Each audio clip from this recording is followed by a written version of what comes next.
پچھلے 2-3 ہفتوں سے استغنا کے بارے میں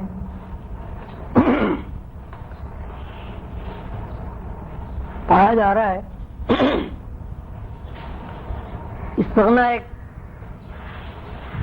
ایسا باب ہے کہ جس میں ایسی کیفیات اور واردات سے بحث کی جاتی ہے کہ جس سے انسان کے اندر یقین کا ایسا پیٹرن بن جاتا ہے کہ اس کے ذہن میں یہ بات راسخ ہو جاتی ہے کہ یہاں جو بھی کچھ ہے وہ انسانی دائرے اور اختیار سے باہر ہے، اور اگر انسانی دائرے اور اختیار میں کوئی بات ہے بھی تو اس کا تعلق بھی اللہ کی ذات سے ہے کہ اللہ نے ہی وہ اختیار استعمال کرنے کا اذن بندے کو دیا ہے۔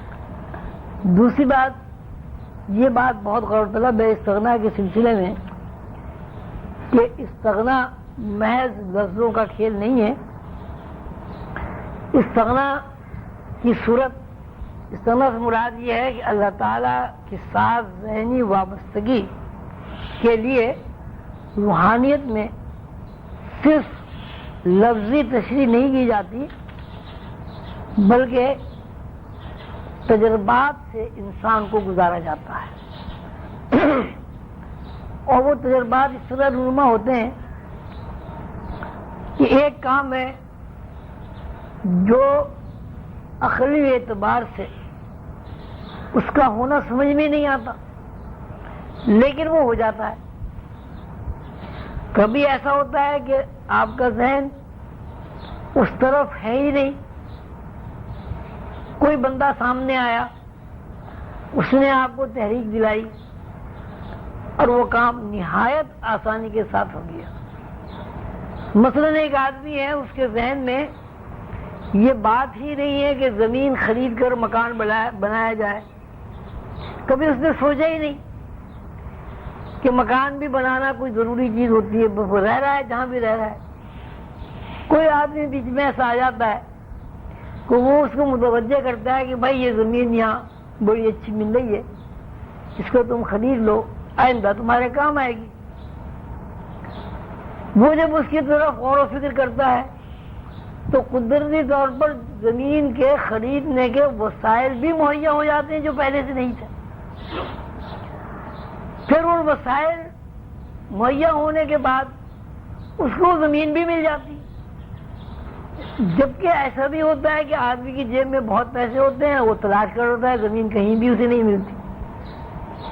کبھی ایسا بھی ہوتا ہے کہ زمین مل بھی جاتی ہے تو اس سے ہاتھ سے نکل جاتی ہے۔ تو وہ ایک ایسا تجربہ اس کو زندگی میں ہو جاتا ہے کہ جب وہ غور کرتا ہے کہ یار یہ میں نے زمین خریدی، اس پہ پھر میں نے نقشہ بنایا، اس پہ پھر میں نے مکان بنایا، پھر اس میں نے رہائش اختیار کی۔ اب جب وہ سوچتا ہے کہ یہ مکان کیسے بن گیا تو اس کی سمجھ کچھ بھی نہیں آتا۔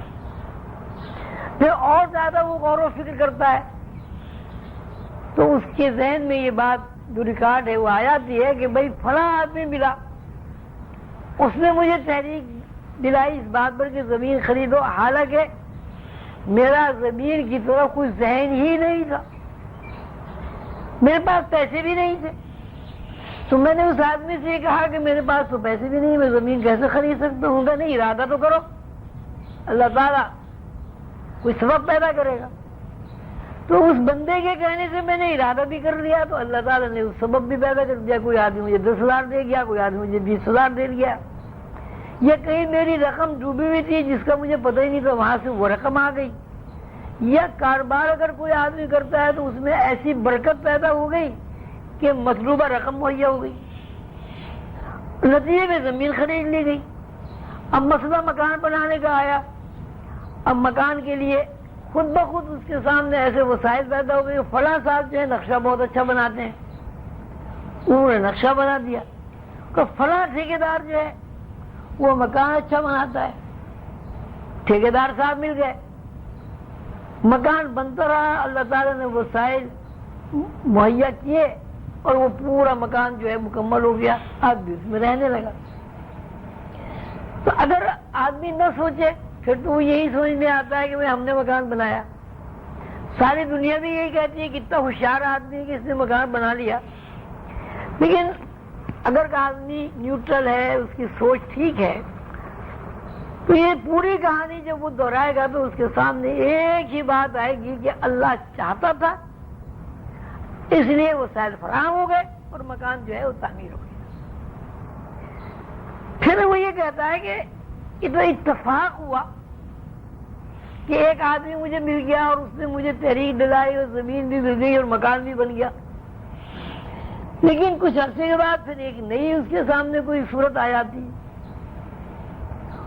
اس میں بھی اس کا ذہن نہیں ہوتا, لیکن اس وہ آدمی کی تحریک کی وجہ سے جب اس کام کو شروع کرتا ہے تو اس بھی برکت ہو جاتی ہے.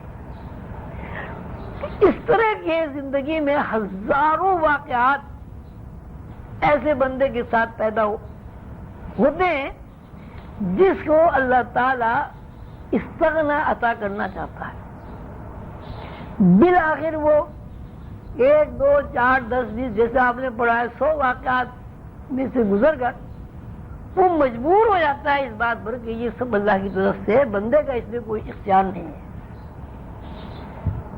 استغنا ایک تجرباتی اور مشاہداتی عمل ہے. زبانی لفظ کی اللہ پر توکل ہے, اللہ پر بھروسہ ہے, اس سے کبھی کسی آدمی کو استغنا حاصل نہیں ہوتا. انسانی زندگی کے بارے میں اگر غور و فکر کیا جائے تو وہاں بھی یہی ہے کہ کسی انسان کو یہ پتہ ہی نہیں کہ اسے کہاں پیدا ہونا ہے.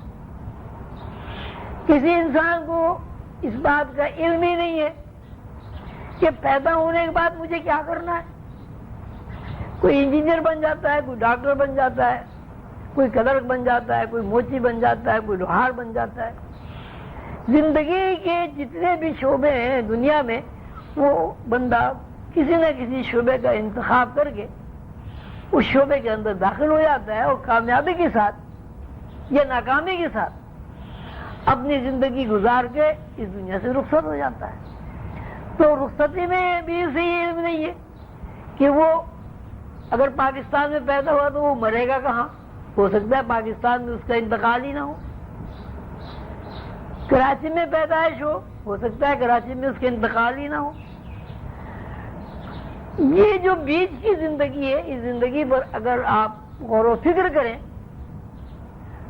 تو آپ کی سمجھ میں ایک ہی بات آئے گی کہ یہاں سب پری پلان ہو رہا ہے اور ایک اللہ تعالیٰ نے سسٹم بنایا ہے. اس سسٹم کے تحت جو اللہ چاہتا ہے وہ ہو رہا ہے. کوئی آدمی دنیا میں غریب نہیں رہنا چاہتا, لیکن اگر وسائل ساتھ نہیں دیتے تو وہ غریب رہنے پر مجبور ہے. کہیں یہ صورت ہوتی ہے کہ آدمی آسائش کی زندگی گزارنا چاہتا ہے, لیکن آسائش کی زندگی گزارنے کے لیے عملی جدوجہد اس کے اندر نہیں ہوتی. سست ہوتا ہے, اس کے اوپر جمود طاری ہوتا ہے. اس کے لیے اتنا ہی کافی ہے وہ صبح کو اپنا لگی بندی ملازمت کے لیے جائے, شام کو آ جائے. اس کے ذہن میں کبھی یہ بات ہی نہیں آتی کہ میں اگر جدوجہد اور کوشش کروں گا تو یہ جو میری زندگی میں ایک ٹھہراؤ پیدا ہو گیا, ایک دائرہ بن گیا, میں اس دائرے سے نکل سکتا ہوں. لیکن اگر اللہ تعالیٰ کی طرف سے اس بندے کو وہ وسائل فراہم ہو رہے ہیں تو اس کو ایسی ایسی صورتیں اس کے سامنے پیش آ جاتی ہیں کہ وہ ارادے کے بغیر بھی ان وسائل کو استعمال کرنا شروع کر دیتا ہے, وہ ترقی کرتا چلا جاتا ہے. روحانیت میں استغنا ایک ایسی کیفیت کا نام ہے کہ جس میں انسان تجرباتی طور پر, مشاہداتی طور پر اس بات کا یقین کر لیتا ہے کہ اس دنیا میں یا اس دنیا میں آنے سے پہلے کی دنیا میں یا اس دنیا کے بعد والی دنیا میں جو بھی کچھ ہو رہا ہے در و بس اللہ کے ہاتھ میں.